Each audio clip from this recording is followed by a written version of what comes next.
This week, we're going to be talking about education, arts, and resistance. And in order to do that, we're going to start off by talking about the prison industrial complex, setting the context for prisons in Canada, then talking about the prison abolition movement, and then supporting the movement, and then talking about prisoner justice and in the age of COVID. So, prison industrial complex may be something that you are familiar with. It may also be something that is a new concept for you. But I think it's important when we are talking, particularly from a counter-hegemonic standpoint, when we are talking about prisons and we're talking about people who are imprisoned, that we talk about the prison industrial complex and how it actually functions and how it actually plays into the different statistics that we're going to look at in terms of prisons. This comic that was designed, you'll see that in fact the prison industrial complex is something that is connected to our public education system. It's connected to a lot of the things that we've talked about that are controlled by the state. And so the ways that the state has failed different members of society often end up feeding into, as you can see by this very graphic comic, our prison system. And so there are many, many different things that contribute to the prison industrial complex.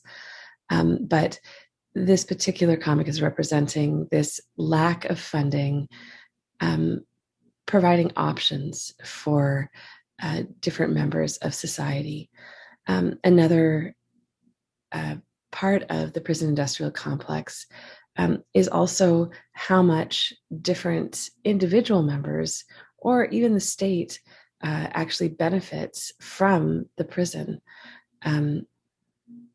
system. So this can be people who invest in real estate, invest in food, invest in even laundry facilities. So all of these different pieces, prisons and running prisons can be really profitable. And so the concept behind prison industrial complex is that we've created a system very similar to what we talked about earlier in the semester when we talked about the psychiatric industrial complex. We've created a system that needs to be fed in order to sustain itself. And so we need to continue it in order for society to continue in the way that it does, and in order for certain people to continue to benefit from it. A lot of light has been shed on this through movements like the prison abolition movement, which we will talk about. But one of the targets of the defund the police movements has also been the prison industrial complex. So an actual definition for the prison industrial complex outside of that comic is that it's actually a term to describe the overarching and interconnected systems that use both surveillance, policing, imprisonment as solutions to economic, social, and political problems. And so when we think about the prison industrial complex, it actually operates to maintain authority of people who get their power through racial, economic, and other privileges. And by perpetuating deviant criminal stereotypes of people of color, LGBTQ 2S plus people, Indigenous people, and economically disadvantaged people, the prison industrial complex both produces and reproduces its control. And the system has been both created and fine-tuned over many decades. And so if we go back to this, to our comic from the last page, you see that it continues to feed into itself. And in fact, it actually needs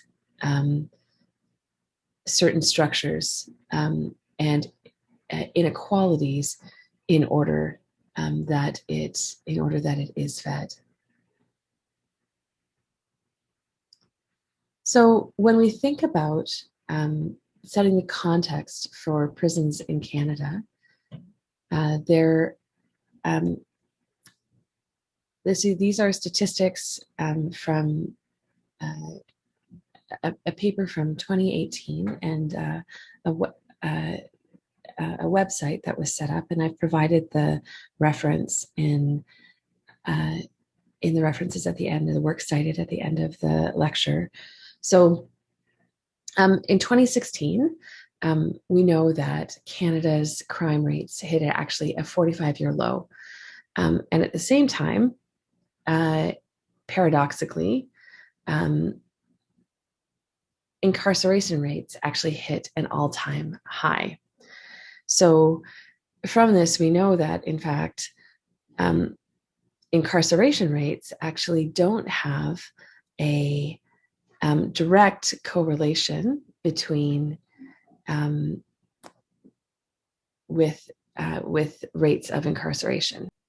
So I've included this this slide looking at where correctional institutions are actually located in Ontario, and you'll notice that they're often located right along the border. We have quite a few correctional institutions, and I remember the first time that I ever saw this map, I thought, wow, that is a lot of correctional institutions.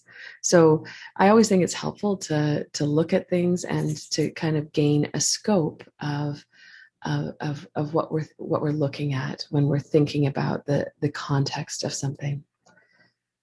So in thinking about the context, so 60% of people who are incarcerated in Canada are on remand, and therefore, what that actually means is that they're legally innocent. The mean cost of bail in Ontario, so that's the average cost, is $3,004, which is a figure that is too high for many low-income people to afford. You've got to have social capital. You've got to be able to afford a bail of $3,004, and that's the average. And studies actually show that when other variables are controlled, so interestingly enough, and probably not surprisingly, that Black people are actually 1.5 times more likely to be detained pre-trial than white people. And this is statistics from Legal Aid Ontario. So when we think about systemic discrimination against racialized communities, this is absolutely represented within the Canadian prison system. So there is an overrepresentation of both Black and Indigenous people. So just looking at this bar graph here, we note that, in fact, just that there are, in terms of the general population, which is the bar graph at the bottom, and then the And then the top bar graph actually represents looks at the percentage of population within within Canadian federal prisons. And so you'll note that there is a significant overrepresentation of Indigenous peoples, of Black Canadians, and also of Asian and other or multiracial populations as well. So population versus incarceration, there are a few more statistics that I thought that you would find interesting.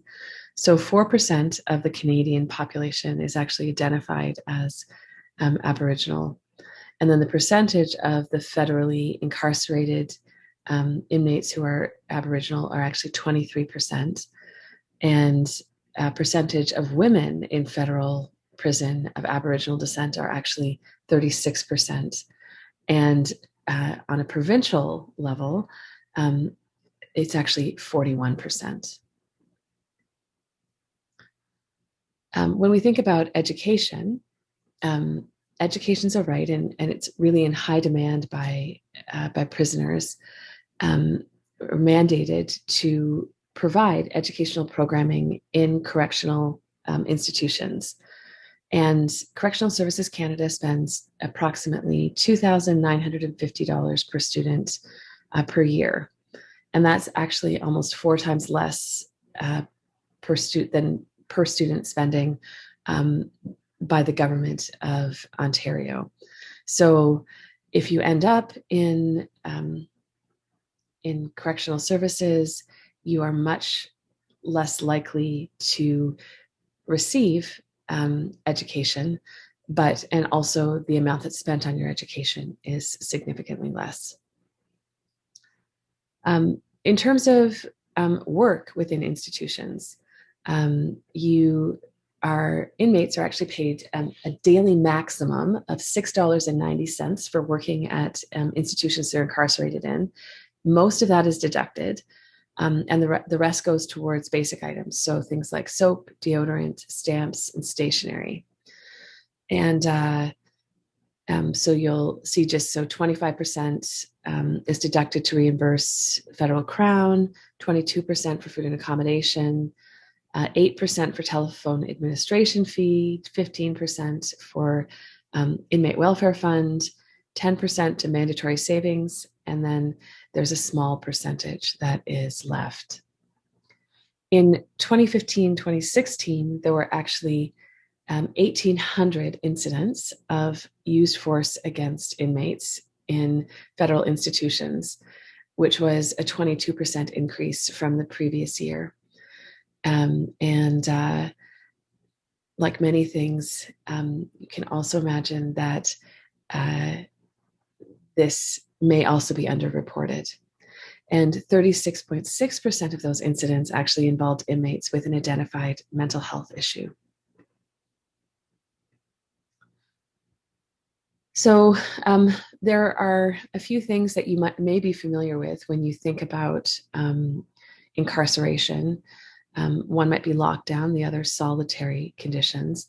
And so I thought that this particular infographic was quite helpful when that came from looking at a Segregation in Ontario Independent Review of Ontario Corrections.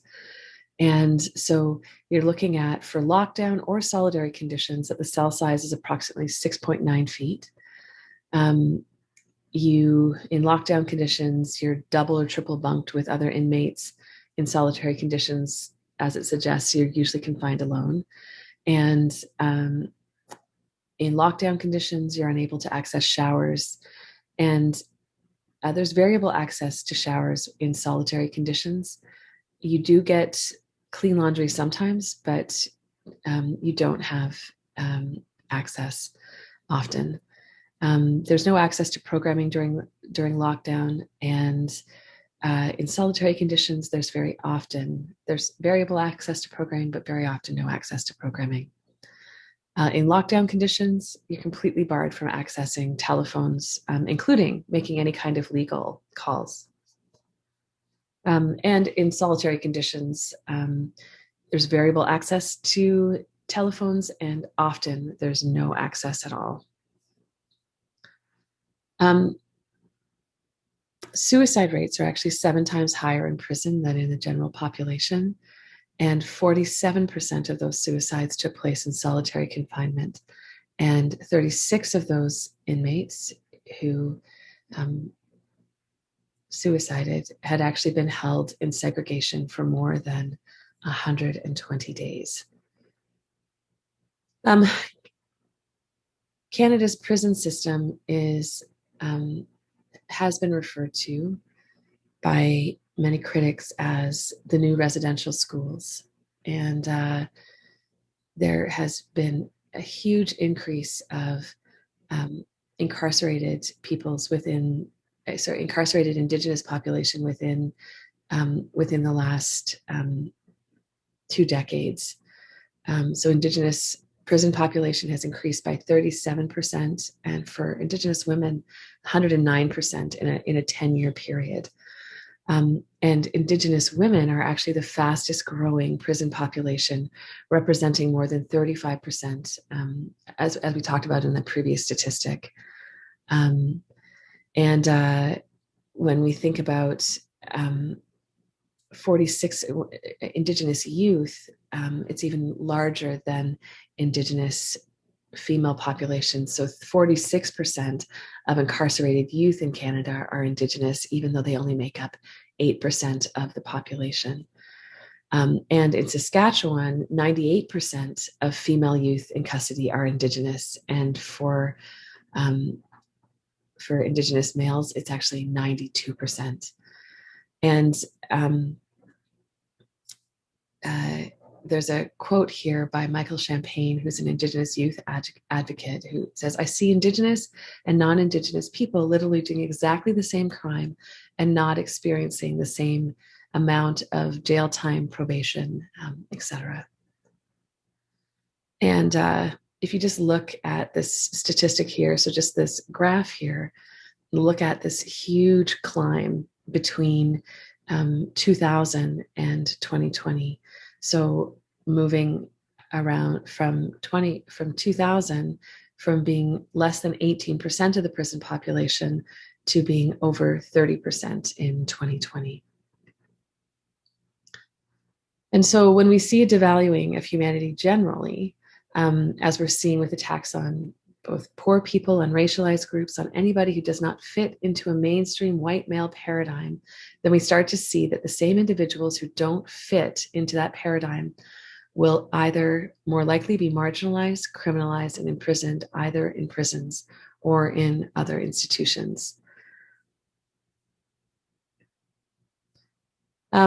In terms of access to education, there used to be funding for post-secondary study in our prisons. And the 1990s, that really began to dissipate, and then it began to disappear.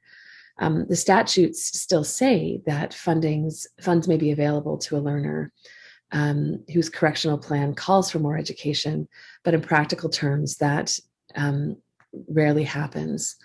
There used to be courses in a box, like correspondence courses, that worked with pencil, paper, and phone calls to a tutor, and now everything's online. And if you looked at some of those stats around lockdowns and solitary confinement, sometimes inmates don't have access to anything online or access to computers at all. And the tough on crime rhetoric actually alienates the victim from the offender, and there's less money available to do anything. Ordinary Canadians are really not encouraged to view incarcerated people as brothers and sisters or as neighbors. They have zero contact with people who are imprisoned. And often the inherent human dignity of people who are in the prison population is obscured. And and social distance, even before the time of social distancing that we've been experiencing set in. And we're saying corrections, but what we're really actually referring to is punishment. And incarceration has become a key tool in the consolidation of neoliberal politics and also in unfettered global capitalism. And we see that globally. There are absolutely really in the Hewitt White article. There's some really interesting statistics to look at around thinking about where Canada sits as well globally. So, what exactly is prison abolition? Angela Davis is one of the advocates who has been synonymous with prison abolition for a number of decades. She strongly advocates that prisons do not disappear social problems; they actually disappear human beings. So, homelessness, unemployment, drug addiction, mental illness, and illiteracy are only a few of the problems that disappear from public view when human beings contending with them are relegated to cages. And so we see that a number of the population groups that we've talked about over the course of this course are actually included in people who end up being imprisoned. So when we think about those who are imprisoned, it is so very often that intersection and that disenfranchisement. So it would be people who struggle with all of those different issues that have been prevalent in our discussions over the last number of weeks. So, what exactly is prison abolition? It's a movement that's trying to think beyond prison as a tool to solve society's problems. Prison or penal abolitionists seek to make redundant an institution that most people take as an inevitable feature of human society. Prisoners and their allies coming together to expose widely held myths, prevent incarceration, to reduce harm to prisoners both inside and enhance ex-prisoners' capacity to exercise choice on the outside. Because so often, once you've been inside, recidivism is very, very common. So prison abolition movement looks at a very much a wraparound approach. It's a perspective that includes the fact that prison is morally reprehensible and indefensible and must be abolished. A belief that reconciliation, not punishment, is a proper response to criminal acts, and a movement to articulate and make possible a different reality in which poverty, mental illness, addiction, racism, and gender violence are not pathways to prison. So, prison abolition principles, a moratorium, so stop building cages, decarceration. This involves finding ways to get people out of prison, and excarceration strategies. And these are about a transformative, being very transformative for society. So finding ways to divert people away from the prison industrial complex in the first place. And these prison abolition principles came from the attrition model from a prison research education project in a 1976 pamphlet that was entitled "Instead of Prisons, a Handbook for Abolitionists." And these principles have continued since 1976. So who are some of the people who are some of the strong prison abolitionists? I already talked to you about a little bit briefly about Angela Davis. So she is a major figure in the prison abolition movement. She actually has referred to the US prison system as the prison industrial complex and was one of the founders of Critical Resistance, which is a national grassroots organization in the US that's dedicated to building a movement to abolish the prison system. She's argued that the US prison system actually resembles a new form of slavery, pointing to the disproportionate share of African American population who are incarcerated. She advocates for focusing social efforts on education, building engaged communities to solve various social problems that are now handled through state punishment. And then we have Peter Collins. And Peter Collins is currently a prison in Bath Institution. He's serving a 25-year life sentence. He's a political prisoner who does work both inside and outside of prison and is a prisoner's rights activist.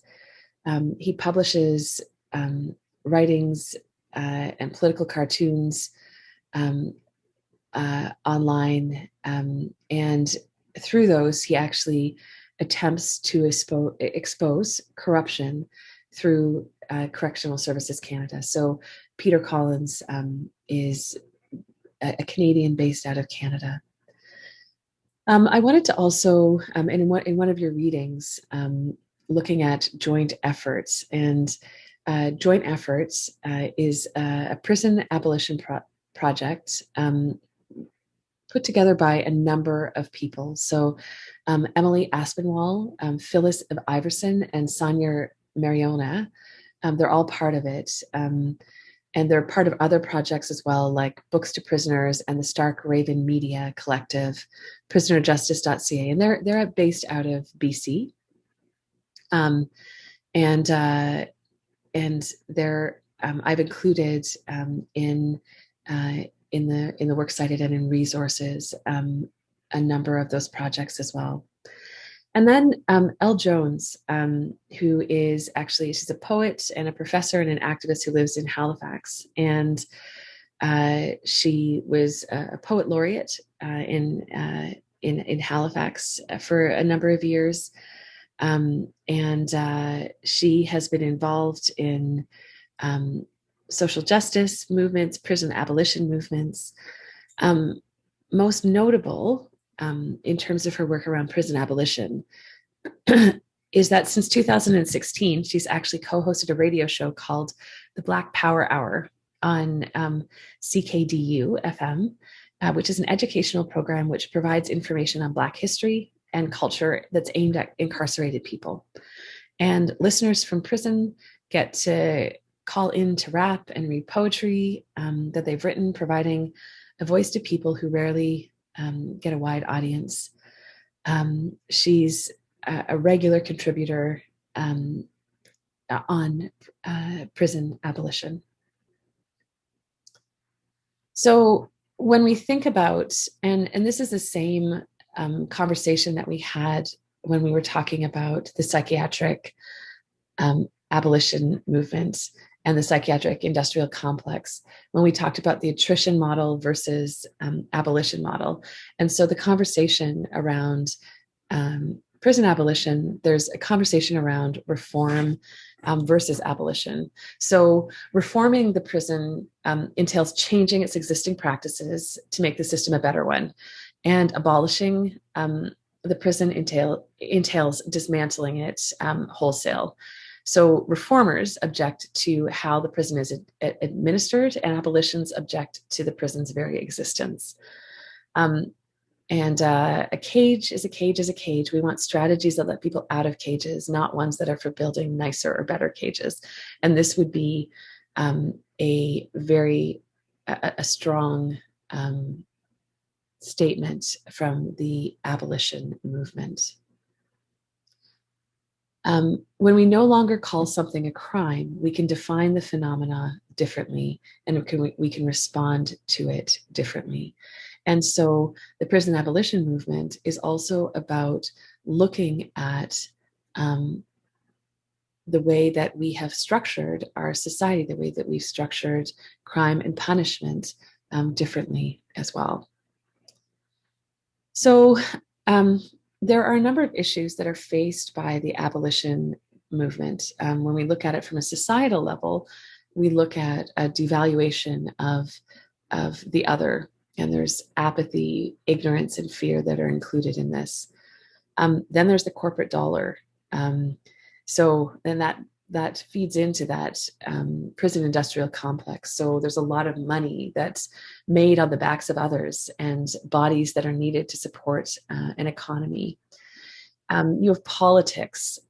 Prisons are a fix for neoliberal government cuts to social, health, education, and social welfare. So you had Harper's Bill C-10, which was the Get Tough on Crime bill. And then you've got activism. Activists aren't always on the same page. And so you've got the reformist ideology and the abolitionist ideology, and you've got superficial change and strategic and political differences between prison activists and other social movements. And that can sometimes also create issues within the movement. And this is another quote from Angela Davies. So in thinking specifically about the abolition of prisons using the approach of abolition democracy, we would propose the creation of an array of social institutions that would begin to solve the social problems that set people on the track to prison, thereby helping to render the prison obsolete. And abolition democracy looks at all of the different components that are included in the prison industrial complex. So prisons are central to that, but then you have detention centers, you have immigration centers, you have profiteers and bail programs. And then you have judges, lawyers, and court workers. So all of these different entities actually benefit from the prison industrial complex. So how do we think about changing that when we think about abolition democracy? So if you think about alternatives, when we think about that legal system, we want to look at legislative reform. We also want to look at things like restorative justice. And this is a whole area of justice that looks at connecting victims to the perpetrators of crimes, and rather than completely separating.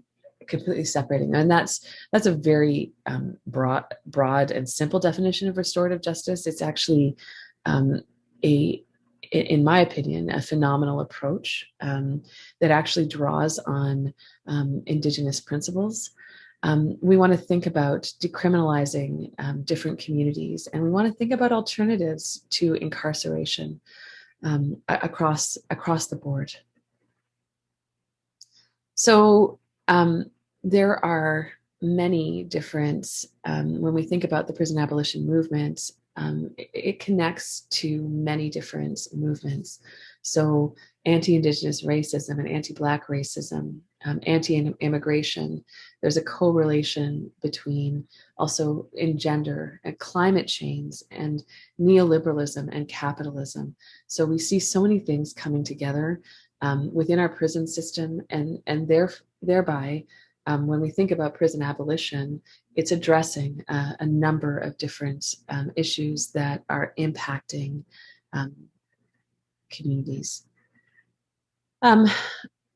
So for authentic democracy to emerge, abolition democracy must be enacted. So the abolition of institutions that advance the dominance of any one group over another. Abolition democracy, then, is the democracy that is to come, the democracy that is possible if we continue with the great abolition movements in American history, those that opposed slavery, lynching, and segregation. So long as the prison industrial complex remains, American democracy will continue to be a false one. And that is, once again, from Angela Davies.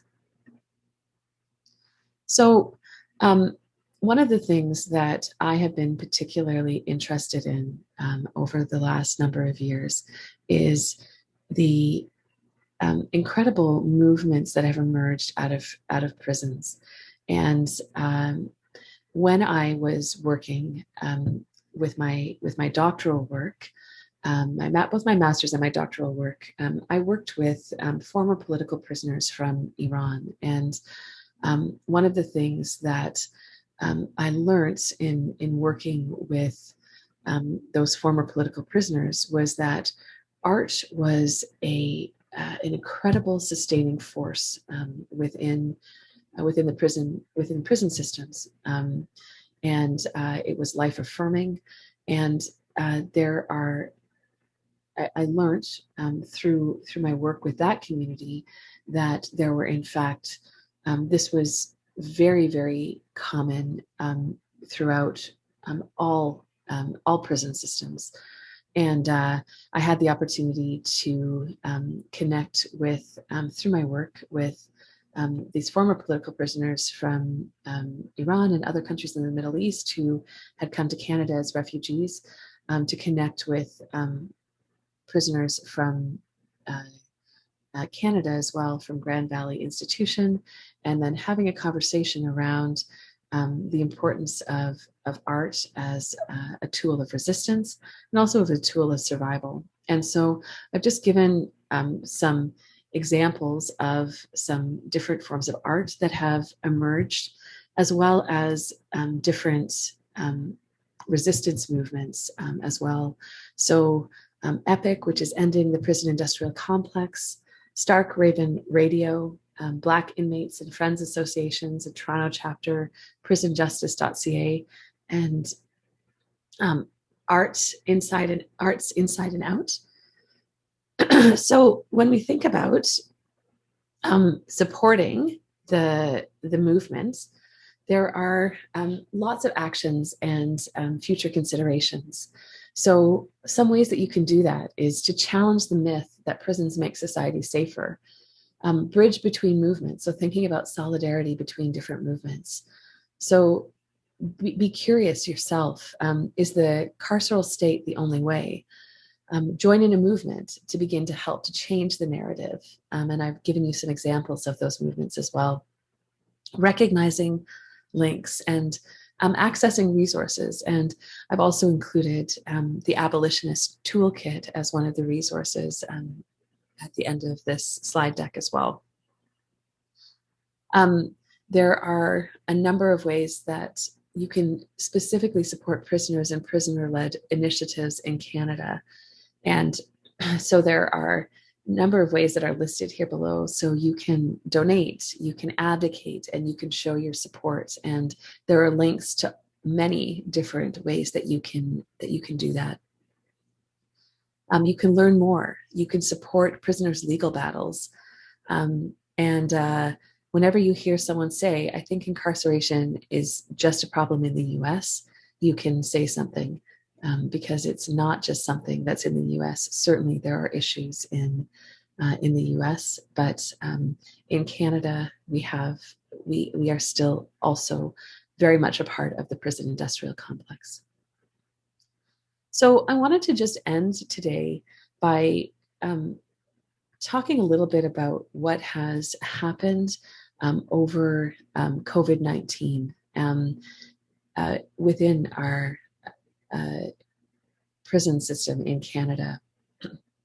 And so I've included a few different articles here that have come out in since March,